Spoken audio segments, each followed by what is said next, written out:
오늘은 그 요한복음 20장 1절에서 18절까지 그 이제 드디어 부활 사건 이야기거든요. 그런데 이제 제가 오늘 나누고 싶은 내용은 부활 사건을 조금 이렇게 우리가 재구성해 보는 게 필요한 것 같아요. 왜냐하면 약간 읽다 보면 뭐 좀 앞뒤가 안 맞아 보여요. 예를 들어서 그 오늘 본문에서는 막달라 마리아에게 예수님께서 만지지 말아라, 나를 만지지 말라 그렇게 말씀하셨는데 마태복음인가 보면 여인들이 예수님을 붙들고 경배하거든요. 그러니까 이게 약간 좀 뭐가 안 맞아 보여요. 그런데 반드시 기억하실 게 실제로 이런 이 검찰청이나 이제 이런 데서 그 범인이 아니라 범인들을 이제 이렇게 예를 들어서 어떤 사건이 벌어지면 공범이라고 해서 여러 명이 있을 수 있잖아요. 근데 이제 이분들을 취조할 때 말이 너무 100% 맞으면 그게 오히려 이상한 거래요. 사람은 100% 맞을 수가 없대요. 우리가 오늘 오히려 이런 부분들이 사실은 이게 설명이 돼요. 예, 설명이 돼요. 왜냐하면 이게 그 복음서를 마테마가 누가 요한이 본인들이 그 필요한 부분들만 기록해서 그래요. 예. 그러니까 전체 예를 들어서 조각 그림이 한 100개가 있으면 그 중에 한 10개 갖다가 이렇게 설명하는 거예요. 그래서 그래요. 그러니까 아무튼 그럼에도 불구하고 우리가 좀 이렇게 한번 정리를 할 필요는 있거든요. 부활 사건은 진짜 중요합니다. 강 목사가 늘 드리는 말씀이지만 우리는 절대로 종교가 아니에요. 이게 역사, 그러니까 사실, 모든 종교는 어떤 교리를 강조해요. 착하게 살아라. 뭐 잘 살아야지. 뭐 인이 애지신, 뭐 인이다, 뭐 자비다, 뭐 그런 걸 강조하지 어떤 역사적인 사실을 강조하는 종교는 없습니다. 사실 종교는 그러지 않아요. 그런데 우리 예수님만 성경만 역사를 엄청 강조해요. 확인해 보라고 그러세요. 그래서 증인들이라는 표현을 써요. 사실은 제자들이 증인들이에요. 법정에 사실을 있는 그대로 고하려고 출석한 사람이 증인이잖아요.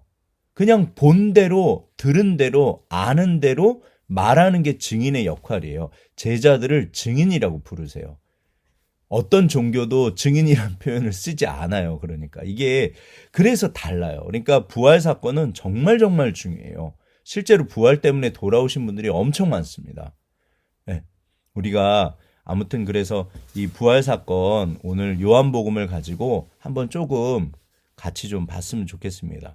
일단 20장 1절 안식 후 첫날 일찍이 아침 어두울 때 막달라 마리아가 무덤에 와서 돌이 무덤에서 옮겨진 것을 보고 아시는 것처럼 이제 안식일 때는 움직일 수가 없잖아요. 그러니까 기다리셨다가 여인들이 이제 아무튼 뭐 득달같이 이제 온 거예요. 예수님을 정말 사랑하셨던 거죠. 그래서 이제 무덤에 이제 왔는데 일대 오면서 이제 다른 복음서랑 제가 이제 사건의 재구성이라고 그랬잖아요. 어떡하지? 돌은 누가 옮기지? 그러면서 온 거예요. 그러니까 대책 없이 무조건.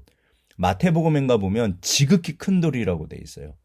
지극히 크다는 표현은 우리가 크다 작다가 별거 아닌 것 같지만 잘 생각해 보시면 인간을 기준으로 합니다. 우리가 170인데 예를 들어서 한 30cm 돌을 제가 지극히 크다라고 표현하진 않잖아요. 2m, 3m가 됐을 때 그것도 돌. 예. 그러니까 나보다 훨씬 컸을 때 지극히 크다라고 그래요. 또 한 가지는 그 당시 무덤을 막던 돌들이 기준이에요. 평균적으로 그 무덤을 막던 돌들이 있었을 거 아니에요. 그 유대인들은 돌에다가 이제 무덤을 파고 그거를 그렇게 이제 돌무덤을 했었어요. 그러니까 지극히 크다는 표현은 그 당시 평균적인 돌 무덤보다 엄청 컸다는 뜻이에요. 왜냐하면 아리마대 요셉은 굉장한 부자였거든요.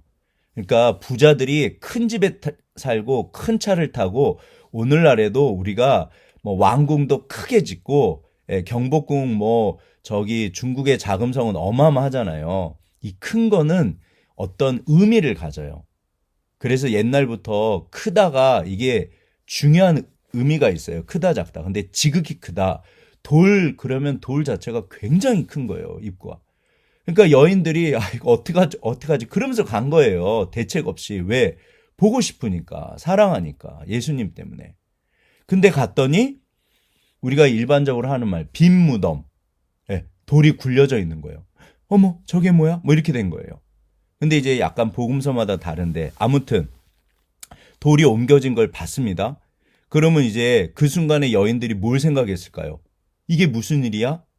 제일 중요한 거에 대해서 항상 생각을 하잖아요. 내 아들이 유치원을 다니는데 유치원에 큰일이 났다 그러면 아이고 유치원 어떻게 그 생각도 있지만 그럼 내 아들은 사실 이게 제일 중요하거든요.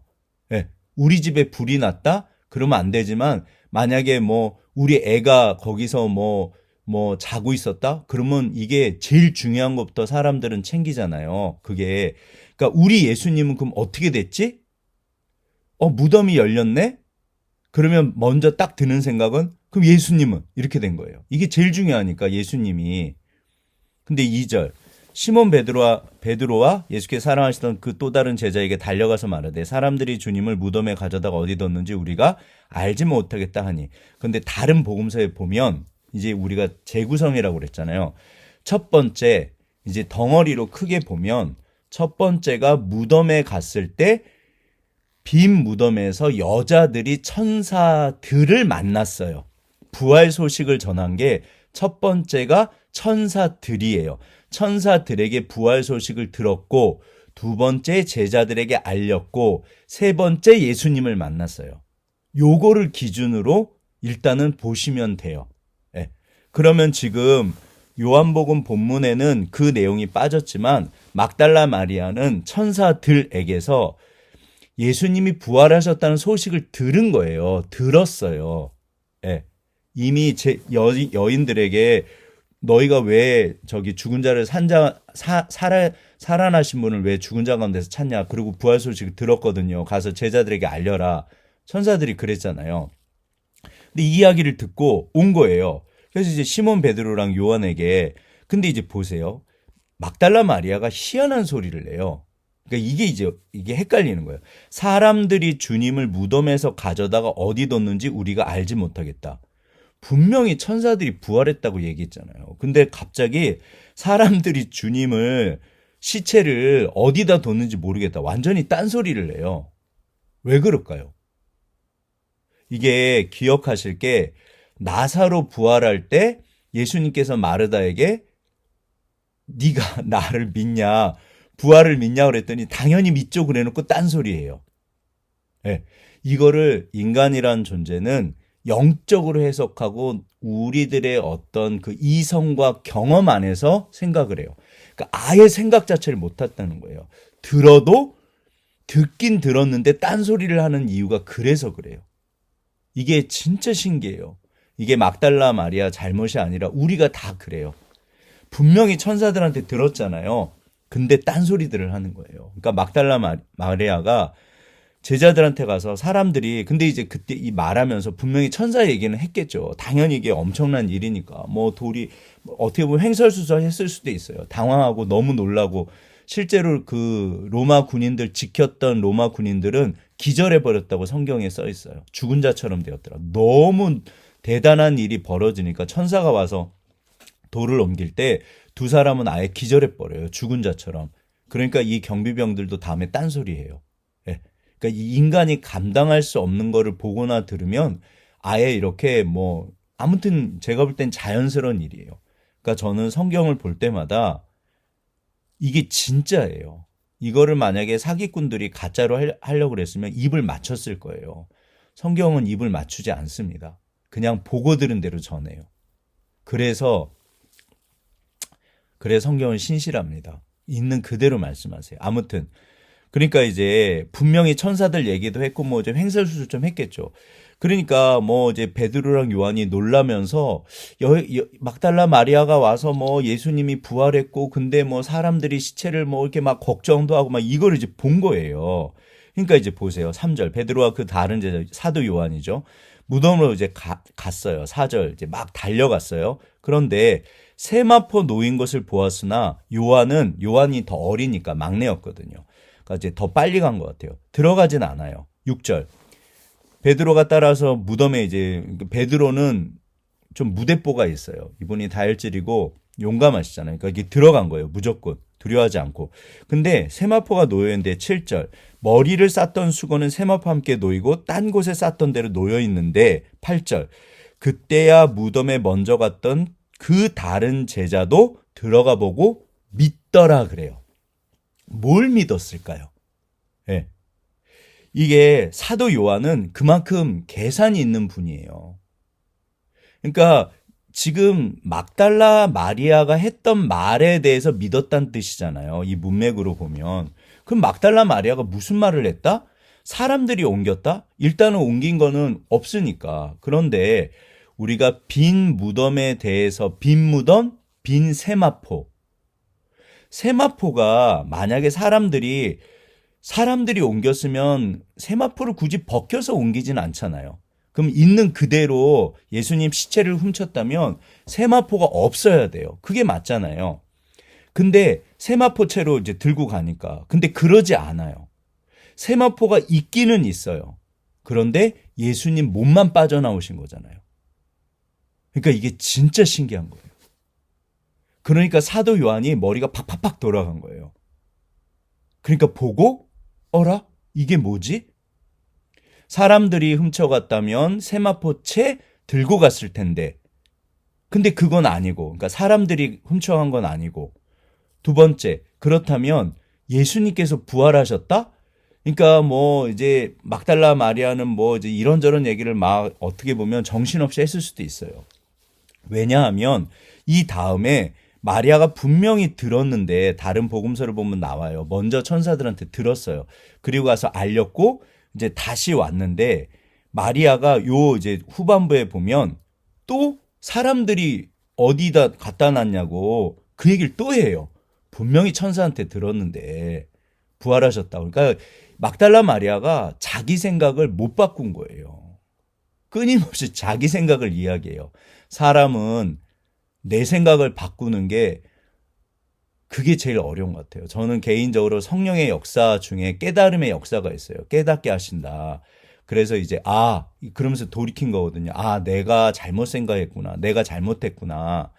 이 기적입니다. 정말 일단 나부터 인간이란 존재는 내가 내 생각을 잘 못 바꿔요. 이게 진짜 어려운 거예요.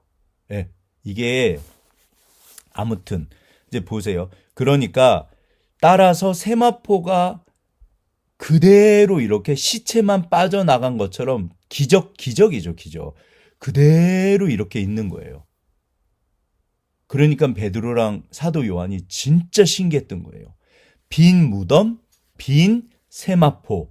그래서 머리가 빨리 돌아가는 사도 요한이 보고 믿었더라. 근데 이거 100% 믿은 건 아니에요. 일단은 막달라 마리아의 말이 맞는 거는 그거는 이게 진짜 그런 거 같네. 그럴 수 있겠네. 예.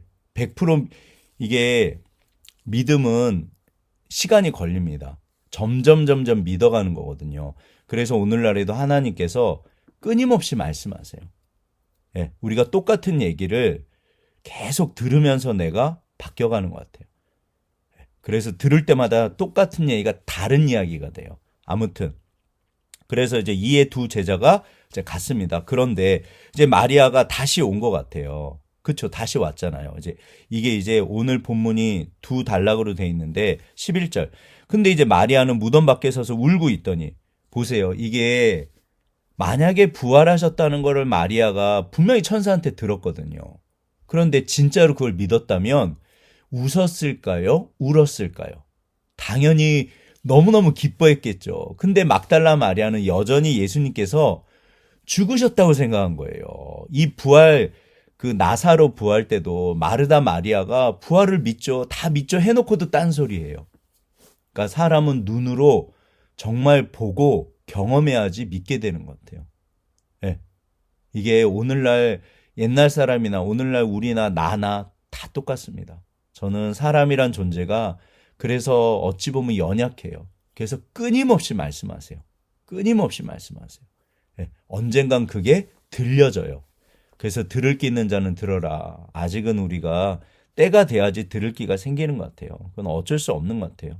그래서 또 하나님이 끊임없이 말씀하시는데, 그러니까 지금 울고 있는 거예요. 마리아 생각에는 천사한테, 천사는 천사고, 예, 그 기적은 기적이고, 우리 주님 어떻게, 우리 주님 어떻게. 그러니까 마리아는 오직 예수님 생각뿐인 거예요. 우리 주님 어떻게, 우리 주님 어떻게, 그러고 있는 거예요. 예, 자기 생각대로. 그랬더니 다시 천사가, 흰옷 입은 두 천사가 예수 시체 뉘었던 곳에, 하나는 머리편, 하나는 발편에, 그 천사들이었겠죠. 예, 먼저 말했던, 여자여 왜 우냐. 그러니까 또 마리아가 똑같은 말을 해요. 사람들이 내 주님을 옮겨다가 어디 두었는지 내가 알지 못하기 때문에 그래서 웁니다. 마리아는 예수님을 정말 사랑했어요. 예, 막달라 마리아, 뭐 예수님 어머니 마리아, 뭐 살로메, 이게 이제 그 살로메는 야고보랑 요한의 어머니, 그러니까 예수님 이모예요, 이모. 이제 이분들이 그 무덤에 같이 갔었잖아요. 그러니까 이 말을 하고 14절 뒤로 돌이켜봤는데 예수님이 서 계신 걸 봤어요. 근데 이제 보세요. 부활하신 예수님을 봤는데 여전히 못 알아봐요. 이거 언뜻 생각하면 저 옛날에 저도 어렸을 때부터 뭐 모태신앙이고 그러니까 뭐 거의 모태신앙이죠. 아주 진짜 어렸을 때부터 교회 다녔으니까. 근데 이해를 못했어요. 아니 왜 못 알아봐? 그 엠마오 가는 두 제자도 못 알아봐요. 왜 그럴까요? 뭐 여러 가지 이제 이야기들이 있으신데 일단은 육체로 계셨던 예수님과 부활하신 예수님은 다르세요. 어찌 보면 육체적으로. 지금은 육체를 입고 계신 예수님, 부활하신. 그러니까 우리가 이 땅에서의 육체와 하늘나라 가서도 우리가 이제 육체를 가진 존재거든요. 천사는 영체잖아요. 우리는 육체예요. 육을 가진, 몸이 육인데 천사는 몸이 없어요. 육이 없어요. 그래서 천사들이 흠모한다고 그래요. 아담의 에덴 동산에 있어서 아담과 하와의 육체와 죄를 짓고 나서 그 육체는 다릅니다. 죄를 짓기 전에 육체는 영원히 죽지 않는 몸을 가지고 있었어요. 그러니까 천국 가면 정말 선난 선녀예요. 엄청나게 예쁠 거예요. 다들 잘생기시고. 그러니까 우리 몸은 어떤 의미에서는 엄밀하게 따지면 우리 몸은 죽어가고 있잖아요. 물론 이제 세포가 생성이 되는데 뭐 이제 계속해서 세포 자체가 죽고 또 다시 이렇게 생성되고 뭐 이제 그게 끊임없이 반복되고 있는데 그래도 엄밀하게 따지면 우리는 죽어가고 있거든요. 근데 죽지 않는 몸을 갖게 돼요. 그러니까 외모가 예수님은 예수님이신데 예수님이 아니신 거예요. 그러니까 이런 구절들이 조금만 더 생각해 보면 오히려 이런 게 더 일리가 있어요. 그래서 예수이신지 몰라요. 그리고 또 한 가지는 생각을 못하면 못 알아봐요. 아무튼 이해를 못해요. 예수께서 이르시되 여자여 왜 우냐? 누구를 찾냐? 그러니까 이제 마리아는 동산직인 줄 알고 주여 당신이 옮겼거든 어디 두었는지 내게 이루었으니까 오직 막달라 마리아 머릿속에는 예수님밖에 없어요. 우리 예수님 어떻게 목숨보다 귀중한 분을 잃어버린 거예요. 그러니까 이게 정말 막달라 마리아가 사랑한 거죠. 그랬더니 이제 예수님께서 보세요. 16절 중요합니다. 예수께서 마리아야 하시거늘. 근데 우리가 참 인간관계가 친한 분들은 둘만 아는 무엇인가가 있어요. 마리아야 할 때 그 음성을 들었을 때 그 어떤 어조, 음색, 뭐 어떤 그런 거 있잖아요. 그러니까 이게 책의 한계는 마리아야 그러면 우리가 그냥 문자로 읽는데 이거를 마리아야 몰라요. 모르잖아요. 그러니까 마리아가 딱 들었을 때 예수님이신 거예요.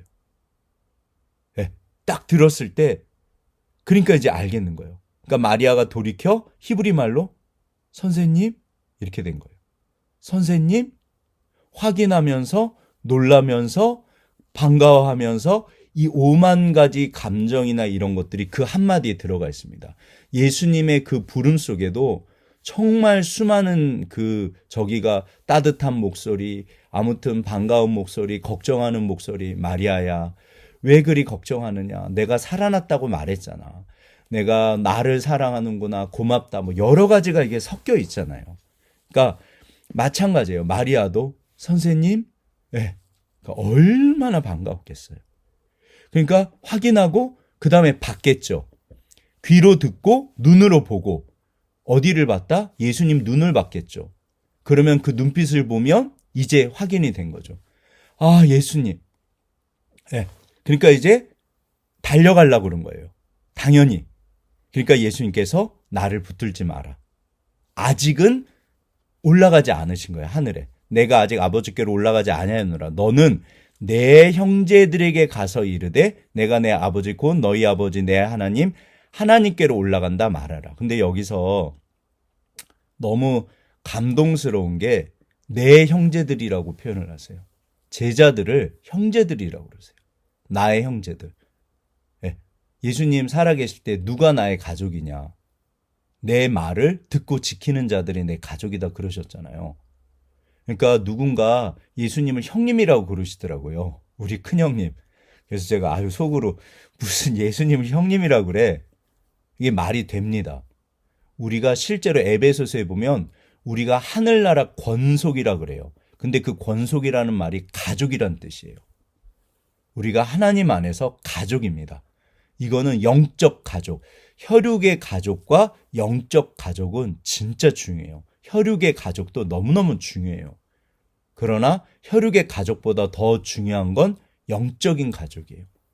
그게 예수님께서 우리의 아버지이시고 형님이시고, 이게 또 영적인 가족이라 족보가 조금 이상하긴 한데, 근데 내 형제들에게, 내 제자들에게라고 말하지 않으세요.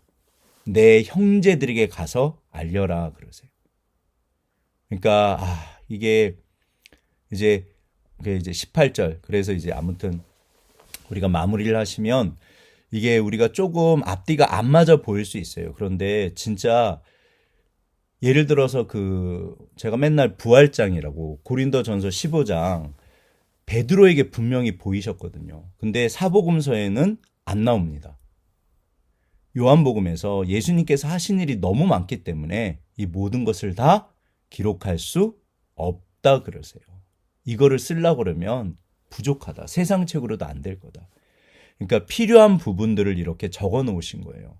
근데 주제는 동일합니다. 예수님은 실제로 부활하셨어요. 오늘날 우리가 막달라 마리아처럼 그렇게 생각하는 분들이 있어요. 슈바이처 박사. 대단한 분이고 대단한 성자고 세계적인 신학자였고 천재예요, 천재. 근데 그분은 예수님의 부활을 제가 알기로는 믿지 않습니다. 자유주의 신학자예요. 아무런 의미가 없어요. 어쩌고 저쩌고 해석을 하는데 전부 헛소리입니다. 예수님은 진짜로 살아나신 거예요. 오늘날에도 부활절이면 아무튼 수많은 분들이 부활을 축하하고 어쩌고저쩌고 그러는데 진짜로 이렇게 예수님의 부활을 있는 그대로 사건으로 사실로 받아들이는 분들은 어쩌면 생각보다 많지 않아요.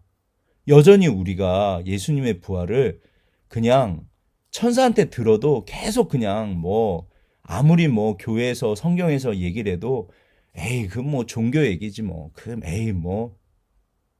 아닙니다.